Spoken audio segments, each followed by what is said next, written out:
अस्सलाम वालेकुम सर। और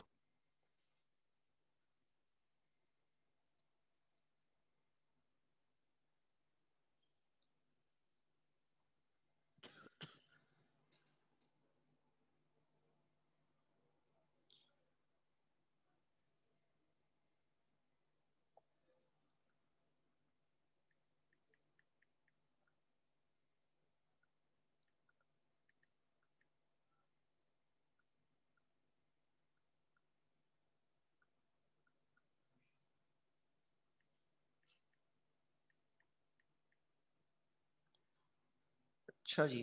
तो हम लोग जो है वो लास्ट टॉपिक को पहले देख लेते हैं, हमने क्या पढ़ा था, क्योंकि वो हमने एक्स्ट्रा क्लास में पढ़ा था और माशाल्लाह से बहुत से लोग नहीं थे, या शायद आप लोग ही थे सिर्फ।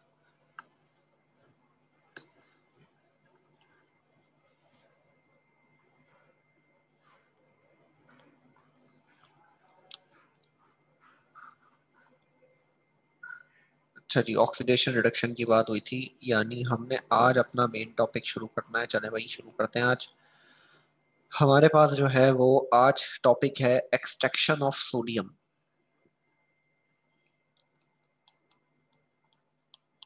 Extraction of sodium metal.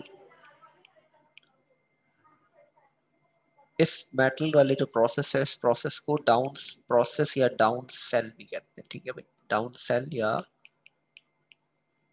Down process. अच्छा जी, लास्ट क्लास की थोड़ी सी बात याद कराता हूँ कि मैंने आप लोगों को जो है वो एक सीरीज लिखवाई थी। ठीक है, ये please send camel monkey zebra in large heavy crate soon.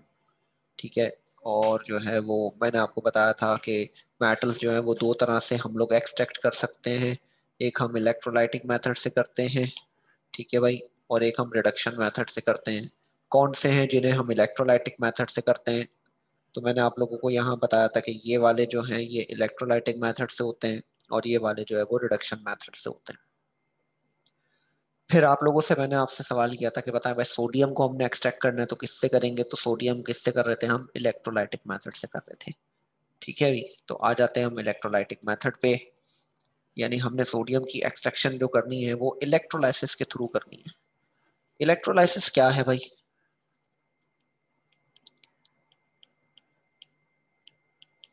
Electrolysis के थ्रू करनी है, या मैंने कुछ बुलेट पॉइंट्स बताए थे कि एनोड पर हमेशा होगी ऑक्सीडेशन, और ऑक्सीडेशन का मतलब होता है लॉस ऑफ इलेक्ट्रॉन। इसी तरह से कैथोड पर हमेशा होगी रिडक्शन,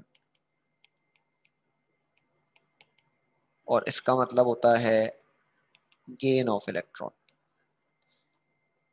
एनोड हमेशा पॉजिटिव होता है, कैथोड हमेशा नेगेटिव होता है। तो हमारे पास डाउन सेल है, तो डाउन सेल में लेकर आता हूँ भाई। डाउन सेल मैंने बना के रखा हुआ है बहुत पहले का एक, तो उसको मैं उठा के यहाँ कॉपी करता हूँ।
ठीक है भाई, ये डाउन सेल का एक सेल है, ये है डाउन सेल।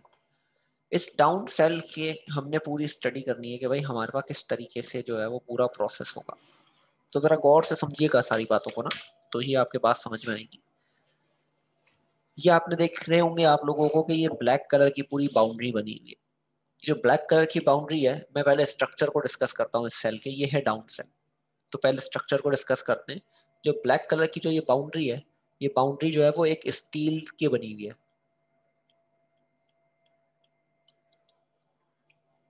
Steel vessel. और इसके अंदर क्या की हुई है इन्होंने, फायर ब्रिक्स लगाई हुई है, यानी lined with fire bricks. Fire bricks लाल ईंटों को कहते हैं, ठीक है भाई। तो फायर ब्रिक्स लगाई हुई है इन्होंने ताकि हीट की एब्जॉर्प्शन हो सके, हीट को संभाला जा सके।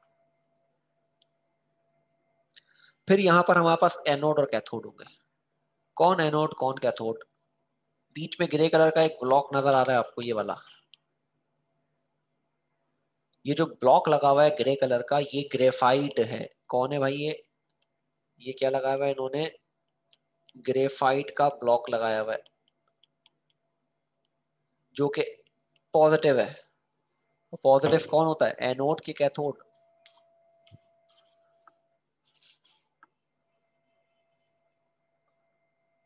एनोड। एनोड, ठीक है भाई। ये लाल लाल जो दो साइड पे लगे हुए हैं, ये दोनों लाल लाल जो है, ये दोनों नेगेटिव है। दोनों नेगेटिव है, इसका मतलब दोनों कौन हो गए? कैथोड। और ये बने हुए किस चीज के भाई? ये बने हुए हैं किसके? इन्हें हम कहते हैं सिलिंड्रिकल आयरन कैथोड।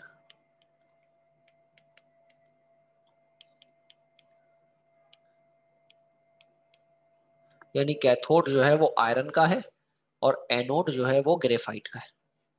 तो दो बातें क्लियर हो गई। अब नजर आ रहा होगा आपको यहाँ पर कि यहाँ पर एक अदद जाली लगी हुई है दोनों साइड पे, है ना? मैंने ये डॉट डॉट डॉट डॉट करके जाली बनाई। जाली को क्या कहते हैं? इस जाली को नाम दिया गया है, इसे हम कहते हैं iron gauze diaphragm.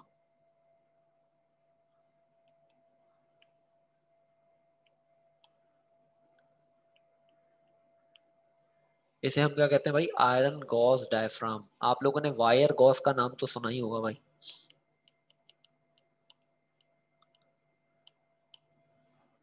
Wire gauge किसे कहते हैं?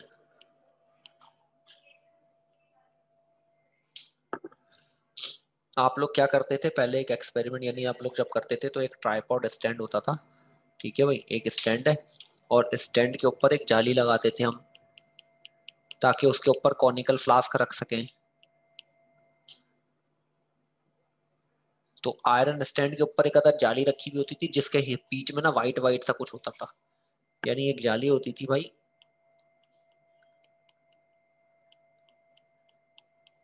और उसके बीच में एक वाइट कलर का कुछ लगा हुआ होता था। वो हम आयरन स्टैंड के ऊपर रखते थे, उसे हम वायर गॉस कहते हैं।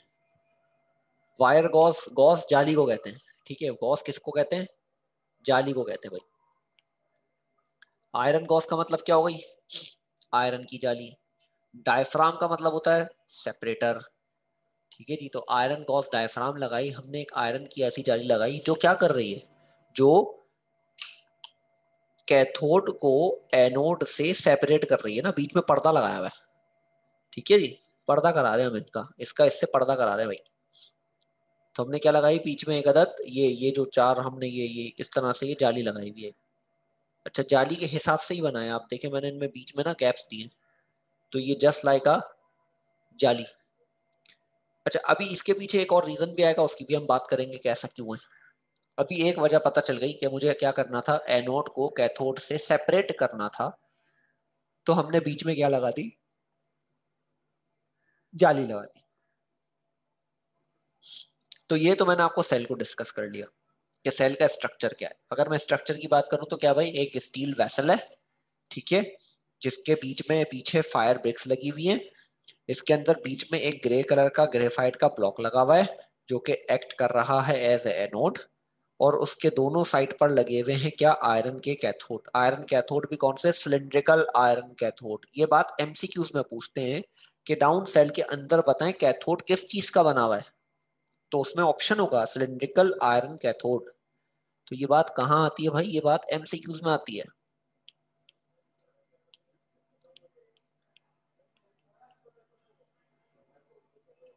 तो भाई हमारे पास बीच में लगा हुआ है क्या, एनोड, और उसके दोनों साइडों पे क्या लगे हुए हैं, कैथोड। और एनोड और कैथोड को सेपरेट कौन कर रहा है भाई, आयरन गॉज डायफ्राम। ये इसका स्ट्रक्चर है। तो मैं स्ट्रक्चर लिख दूं भाई, पहले सबसे पहले स्ट्रक्चर लिख दूं। सबसे पहले आपकी डाउन सेल की हेडिंग आएगी,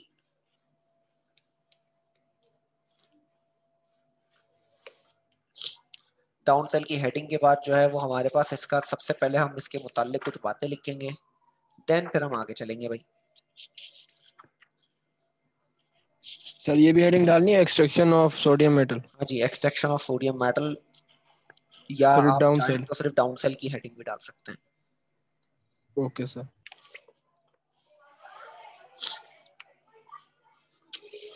अच्छा, ये जो मैंने दो बातें लिखी हैं ये सिर्फ आपको याद कराने के लिए लिखी थी, तो ये आप लोग नहीं लिखिएगा, ताकि आपको याद आ जाए।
बेटे अब स्ट्रक्चर डाला ना मैंने, डाउन सेल के बाद थोड़ी सी हमने कहानी बतानी है ना कि डाउन प्रोसेस है क्या, उसके बाद स्ट्रक्चर पे आते हैं, स्ट्रक्चर लिखते हैं अब हम।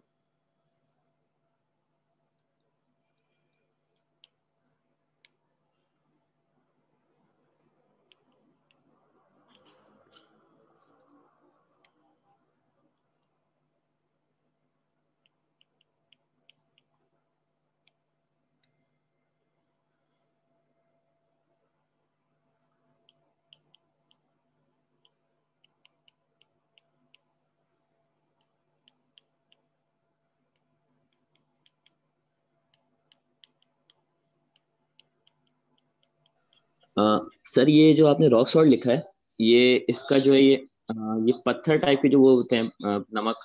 हाँ जी, हमारे यहाँ एक नमक आता है ना, लाहौरी नमक जिसे कहते हैं, पिंक कलर का। जी जी जी जी। हाँ जी, ये रॉक सॉल्ट होता है, NaCl। ठीक है सर। ठीक है।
ये स्ट्रक्चर है, देखिए भाई जो मैंने स्ट्रक्चर लिखवाया नीचे डायग्राम वही समझाइए मैंने आपको पूरी, कि भाई डाउन सेल एक कंसिस्ट कर रहा है किस पर, एक स्टील का वेसल है, एक स्टील का टैंक है जिसके अंदर क्या लगी हुई है, fire bricks lined with fire bricks. The anode is made of graphite, anode किसका बना हुआ है, ग्रेफाइट का, जो कि लोकेटेड कर रहा है कहाँ, सेंट्रली, बिल्कुल बीच में, और सराउंडेड बाय, और सराउंड किया हुआ है किससे, सिलेंड्रिकल आयरन कैथोड से, और दोनों तरफ से किया हुआ है।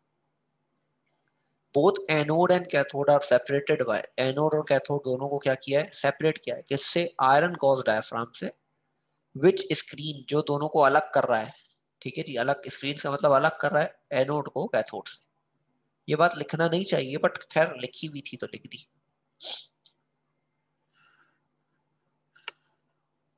तो ये हो गया स्ट्रक्चर। अभी हम रीजन पढ़ेंगे इसका कि भाई क्यों हम अलग कर रहे हैं।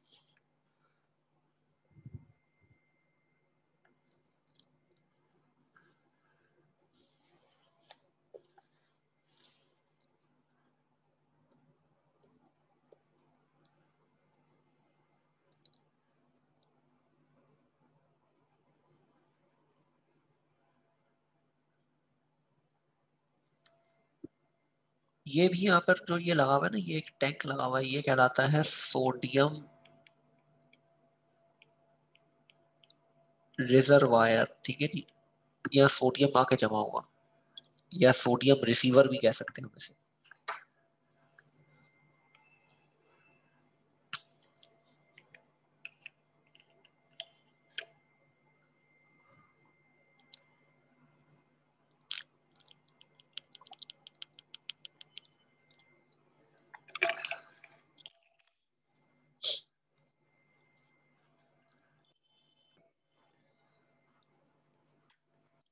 अच्छा जी, अब हम चलते हैं कि इसके अंदर प्रोसेस क्या होगा। प्रोसेस क्या होगा भाई, अब जरा गौर से सुनना है, और सिर्फ सुनना है, अभी समझना है, लिखवा मैं दूंगा सब। अब आ जाते हैं दोबारा डाउन सेल के अंदर में। इस डाउन सेल के अंदर यहाँ पे आप ये देखें, ये कॉर्क लगा हुआ है ना, ये कॉर्क, इस कॉर्क से हम लोग यहाँ पर ऐड करेंगे क्या, NaCl। यहाँ से हमें क्या ऐड करना है, NaCl। और ये NaCl जो हम यहाँ ऐड करेंगे वो किस हालत में होना चाहिए, मोल्टन। अब ये मोल्टन से क्या मुराद है भाई, मोल्टन का मतलब मेल्टेड, ठीक है, मेल्टेड मतलब पिघला हुआ, हमने पिघाला, हमने मेल्ट कर दिया, यानी हमने NaCl को मेल्ट करना है, हमने NaCl को डिसॉल्व नहीं करना। यानी हमें NaCl अकेला चाहिए, अकेला Na अकेला Cl, पानी मौजूद ना हो, है ना। NaCl पानी में डिसॉल्व करके भी लिक्विड बनाया जा सकता है, बट हम क्या कर रहे हैं, हम उसे मेल्ट कर रहे हैं, तो इसीलिए हम यहाँ लिख रहे हैं मोल्टन NaCl। अब दूसरी बात, NaCl को मेल्ट करने के लिए जो टेम्परेचर की रिक्वायरमेंट है, NaCl को सॉलिड से NaCl लिक्विड में जाने के लिए टेम्परेचर की जो रिक्वायरमेंट है वो है 801 डिग्री सेंटीग्रेड। जी डायग्राम बनानी होगी, नहीं भी बनाओगे तो खैर है, पेपर में नहीं बनानी होती, अगर शॉर्ट में आ जाए, और यही सवाल लॉन्ग में आ जाए तो बनानी है।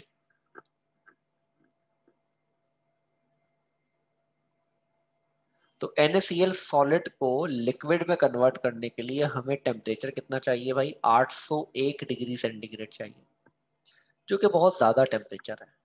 तो हम क्या करते हैं, हम NaCl के अंदर कोई इम्प्यूरिटी ऐड कर देते हैं।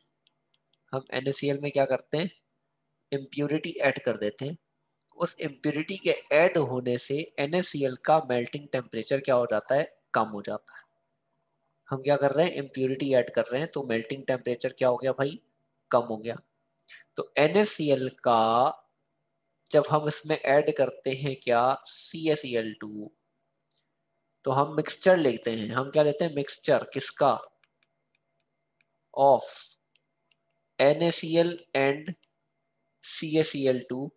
NaCl में, इसमें NaCl 33% होता है, CaCl2 67% होता है। इन दोनों के मिक्सचर को हम जब हीट करते हैं तो 600 डिग्री सेंटीग्रेड पर मेल्ट हो जाता है।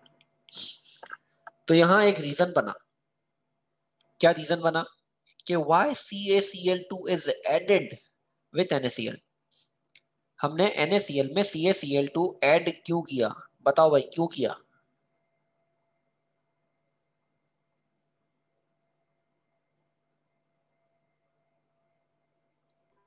मेल्टिंग पॉइंट कम करने के लिए। मेल्टिंग पॉइंट कम करने के लिए, to decrease the melting temperature. हमने CaCl2 क्यों ऐड किया? To decrease the melting temperature.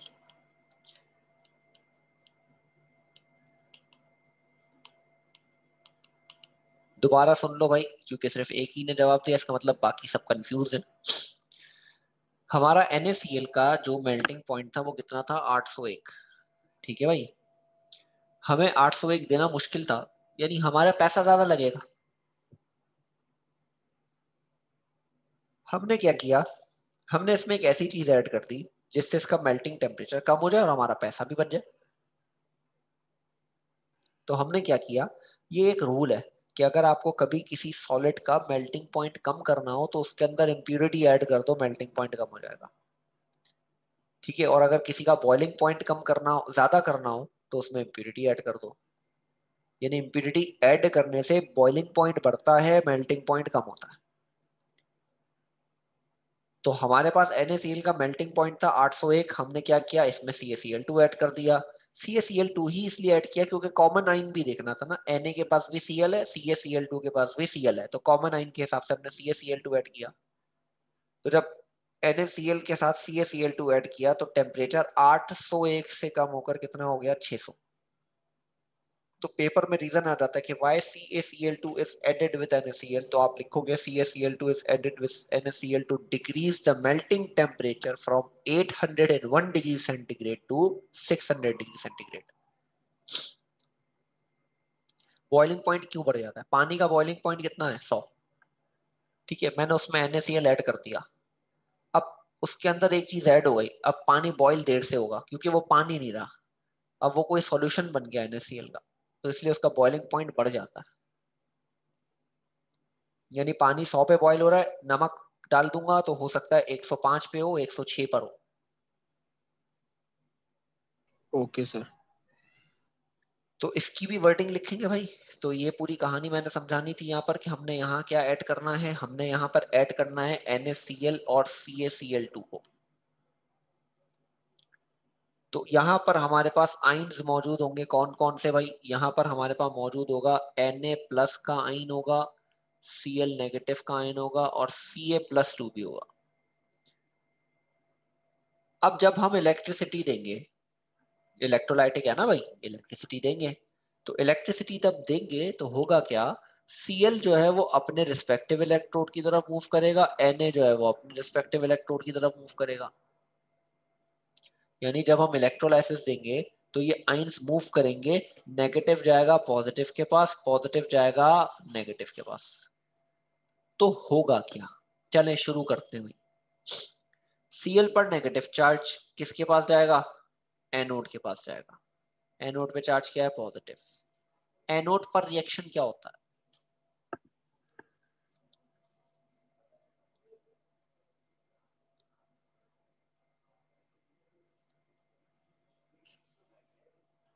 हाँ भाई, एनोड पर क्या होगी? ऑक्सीडेशन की reduction? Reduction. Reduction, oxidation. Oxidation, an ox है भाई, एनॉक्स, इसलिए याद कराया था। तो एनोड पर होगी क्या? ऑक्सीडेशन। और ऑक्सीडेशन का क्या मतलब होता है? गेन ऑफ इलेक्ट्रॉन के लॉस ऑफ इलेक्ट्रॉन?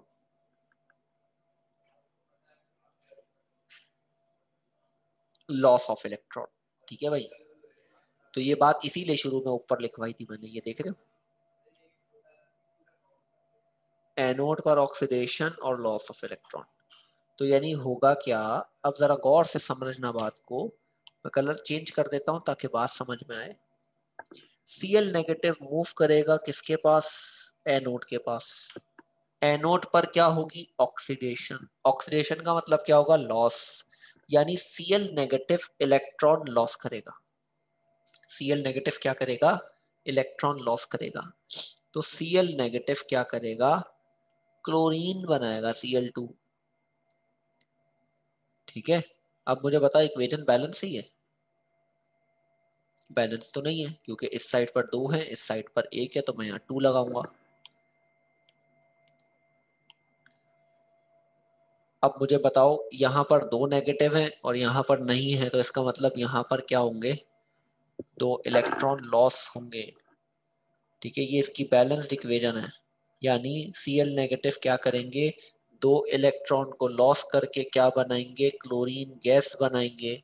ये क्लोरीन गैस यहाँ से बबल्स बनाकर बाहर निकलेगी और वो यहाँ से बाहर जाएगी। यानी ये रास्ता इसलिए बनाया था कि यहाँ से कौन निकलेगा, Cl2 गैस। क्लियर हुई ये बात? जी सर, बिल्कुल। अब दूसरा हमारा कौन है, Na पॉजिटिव। अब यकीनन एक ने लॉस किया तो दूसरा गेन भी करेगा। Na पॉजिटिव क्या करेगा, मूव करेगा कहाँ, कैथोड के पास। यानी पॉजिटिव किसके पास जाएगा, नेगेटिव के पास जाएगा, और इस जाली में से जाएगा। यानी ये जाली में जो रास्ते बने हुए ना, इन रास्तों में से जाएगा। तो ये क्या करेगा भाई, अब कैथोड है, कैथोड का मतलब क्या होता है, गेन, यानी रिडक्शन, यानी गेन करेगा। तो अब Na पॉजिटिव क्या करेगा, देखो इसकी इक्वेशन भी मैं यहाँ लिखता हूँ कि Na पॉजिटिव क्या करेगा, Na लिक्विड बनाएगा, और यहाँ एक प्लस चार्ज है तो इसीलिए ये इलेक्ट्रॉन भी एक ही लेगा।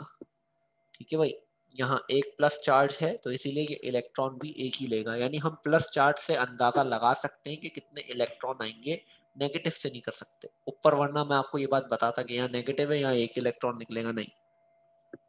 मैंने देखा, आपको पहले बैलेंस करी फिर समझाई बात। तो सोडियम पे +1 चार्ज है तो इसीलिए एक इलेक्ट्रॉन गेन करेगा, और गेन हमेशा रिएक्टेंट साइड पर होगा। तो इसने एक इलेक्ट्रॉन गेन किया और क्या बना दिया, सोडियम का लिक्विड। ये सोडियम लिक्विड जो है वो यहां से पंप होकर यहां जमा होगा। यानी यहां पर हमारे पास क्या जमा होगा, सोडियम लिक्विड जमा होगा। फिर हम इस सोडियम लिक्विड को क्या करेंगे, इसमें एवापोरेशन करेंगे और इसे सॉलिड में कन्वर्ट करेंगे। ठीक है भाई, यानी हम इसमें से क्या करेंगे, लिक्विड से सॉलिड में कन्वर्ट करेंगे, तो जाकर जो है वो हमारे पास ये कन्वर्ट हो जाएगा सॉलिड सोडियम के अंदर। तो ये पूरा प्रोसेस था जिसमें आपको मुझे सिर्फ ये 2 रिएक्शन समझाने थे कि भाई प्रोसेस क्या होगा एनोड पर और प्रोसेस क्या होगा कैथोड पर। एक बार रिपीट कर रहा हूँ और बात कि भाई Cl नेगेटिव आयन ने क्या किया, Cl नेगेटिव आयन ने मूव किया एनोड के पास। एनोड के पास मूव किया तो भाई Cl नेगेटिव क्या बनाता है, Cl2। क्योंकि लॉस करना था तो यहाँ 2 थे तो 2 इलेक्ट्रॉन निकल गए। इसने क्लोरीन गैस बना दी, क्लोरीन गैस यहाँ से निकल के बाहर चली गई। जब एक ने मूव किया तो दूसरा भी करेगा ना, Na positive. Na positive move करेगा किसके पास, कैथोड के पास। जब ये यहाँ से कैथोड के पास मूव करेगा, नहीं दोनों साइड से जा सकता है, यहाँ से भी जा सकता है, यहाँ से भी जा सकता है, दोनों साइड से करेगा। ये ऐसा एक रिजर्वायर यहाँ भी लगा हुआ होगा। ठीक है, ऐसा एक रिजर्वायर यहाँ भी लगा हुआ होगा, मैंने बनाया नहीं, दोनों तरफ होगा ये रिजर्वायर। तो Na जो है वो यहाँ से यहाँ मूव करेगा, ये क्या करेगा, एक इलेक्ट्रॉन गेन करेगा, सोडियम लिक्विड बनाएगा, और ये सोडियम लिक्विड यहाँ से यहाँ रिजर्वायर में जमा हो जाएगा। तो 2 प्रोसेसेस हुए। अब जाली क्यों लगाई,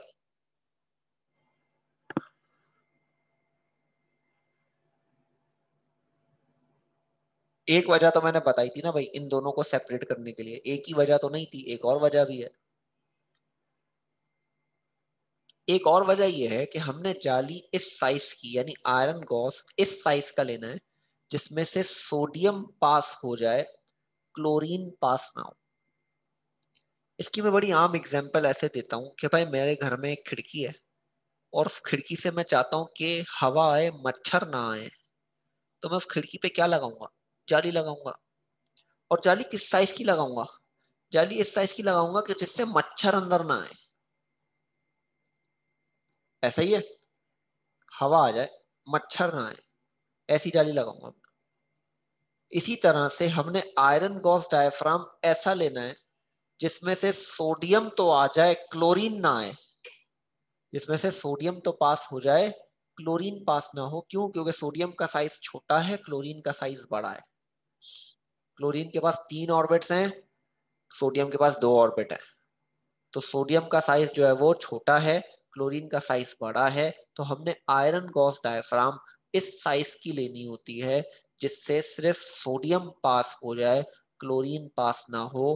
क्यों ना हो? कि अगर ये दोनों, हाँ जी क्लोरीन मच्छर है, बिल्कुल एग्जैक्टली क्लोरीन मच्छर है, ठीक है जी। क्लोरीन पास ना हो कि अगर क्लोरीन पास हो जाता, सोडियम भी पास हो जाता, तो ये दोनों दोबारा आपस में रिएक्ट करते, Na और Cl रिएक्ट होता, दोबारा क्या बना लेते, NaCl।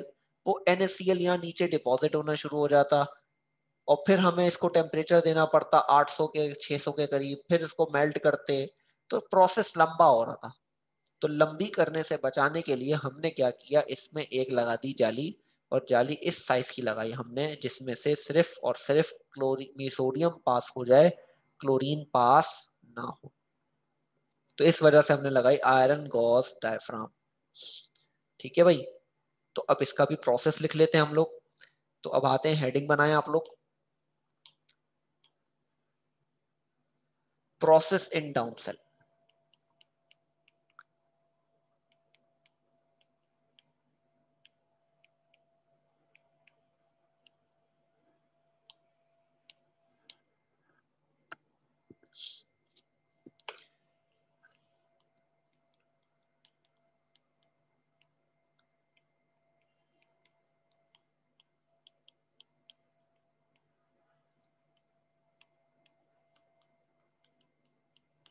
आप लोगों को ऊपर एक सवाल पूछना चाहिए था, आप लोगों ने सवाल नहीं पूछा।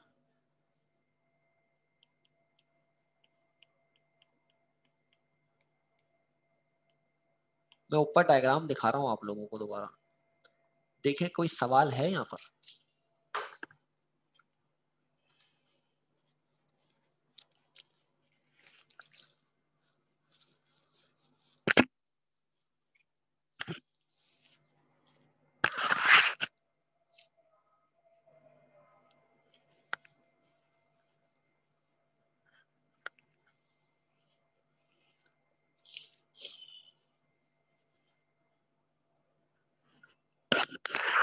नहीं नहीं, ये सवाल तो हो चुका, कैथोड वाला सवाल तो हो गया, मैंने इसीलिए बता दिया कि सोडियम दोनों तरफ जाएगा। जरा गौर से देखिए ना, मैं जूम करता हूँ, चले नजर आ रहा है?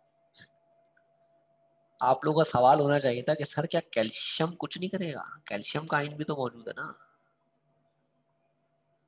है ना? कैल्शियम कहाँ गया? कैल्शियम भी रिडक्शन करेगा, ठीक है। कैल्शियम भी क्या करेगा? रिडक्शन करेगा। कैल्शियम भी क्या करेगा? कैल्शियम भी एक रिएक्शन करेगा। हाँ जी बिल्कुल, मुझे आप ही से उम्मीद थी सिर्फ भाई, आप ही से उम्मीद थी मुझे। तो कैल्शियम भी क्या करेगा? कैल्शियम भी मूव करेगा टुवर्ड्स कैथोड। ये भी क्या करेगा? रिडक्शन। यानी यहाँ पे एक और रिएक्शन हो रहा होगा, कैल्शियम +2 भी क्या बना रहा होगा? कैल्शियम कितने इलेक्ट्रॉन गेन करेगा? +2 चार्ज है तो कितने इलेक्ट्रॉन गेन करेगा? 2 इलेक्ट्रॉन गेन करेगा, और वो भी यहाँ जमा होगा, वो भी यहाँ पर जमा होगा। इन दोनों के दरमियान क्या होगी? एक मेम्ब्रेन बन रही होगी, यानी ये दोनों एक दूसरे में सॉल्युबल नहीं है, इनकी डेंसिटी का फर्क है, तो इसीलिए हम इन्हें इजीली सेपरेट आउट कर सकते हैं। यानी यहाँ पर दोनों चीजें मौजूद होंगी, एक लेयर जो है वो कैल्शियम की होगी, एक लेयर सोडियम की होगी। हम दोनों को इजीली सेपरेट कर लेंगे, क्यों? क्योंकि ये एक दूसरे में डिसॉल्व नहीं हो रहे हैं, जस्ट लाइक पानी पर तेल है। तो पानी कैल्शियम है और तेल सोडियम है, तो पानी में से तेल आराम से इजीली सेपरेट आउट हो जाता है। क्यों? क्योंकि ये एक दूसरे में सॉल्युबल नहीं है। ठीक है जी, तो इनके डेंसिटी के फर्क की वजह से हम इन दोनों को क्या कर लेते हैं? अलग कर लेते हैं। तो यानी सोडियम भी रिडक्शन कर रहा होता है, कैल्शियम भी रिडक्शन कर रहा होता है, बट हम अपने प्रोसेस में बताते नहीं है। ठीक है, हमें हमारा मकसद सिर्फ सोडियम होता है, तो इसीलिए हम सिर्फ सोडियम को लेके चल रहे होते हैं, बट आपको पता होना चाहिए कि यहाँ कैल्शियम भी कर रहा है। ठीक है भाई, मैंने ये बात इसलिए बता दी ताकि कंफ्यूजन ना हो, बाद में बैठ के सोच रहे होगे कैल्शियम कहाँ चला गया। कैल्शियम ने भी रिडक्शन की। जी बिल्कुल बिल्कुल, एक साथ नहीं जाएंगे, एक एक करके जाएंगे।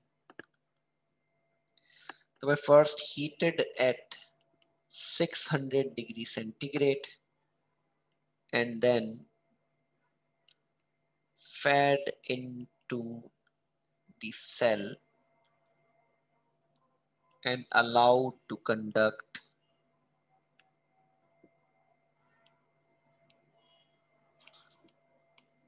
electricity.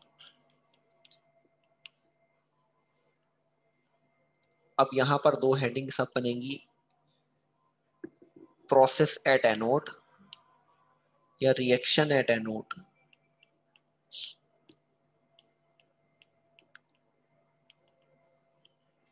फैट मतलब फीड करना, फीड का मतलब डालना, फैट फीड की सेकंड फॉर्म है।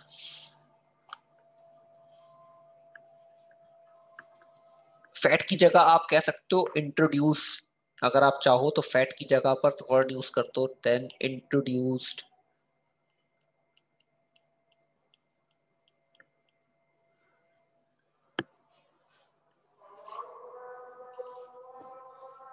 चले अजान हो रही है, मैं लिख रहा हूँ, आप लोग कॉपी करें जब तक।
हाँ जी, आप लोग ये लिख लें भाई, लिख लिया होगा अब तक तो काफी।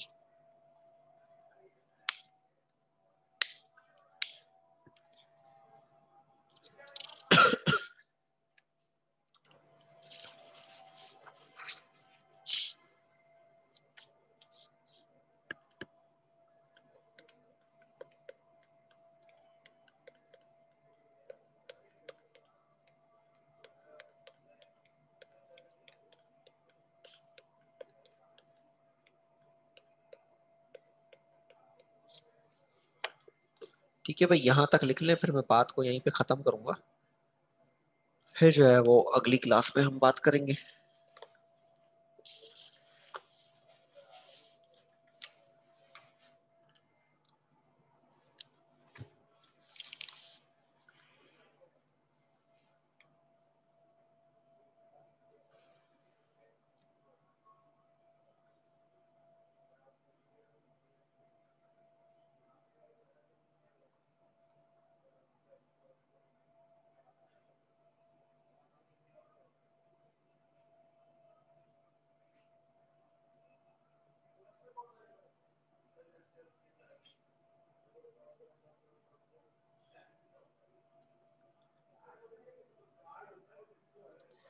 ठीक है भाई, तो यहाँ तक हमने रखी बात आज की, फिर इंशाल्लाह अगली क्लास में हम इसको डिस्कस करेंगे।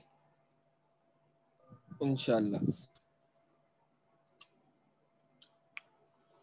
नहीं भाई, मैंने जो पूरी बातें ऊपर उर्दू में समझाई ना वो अंग्रेजी में लिख दी, बस इतनी सी बात है।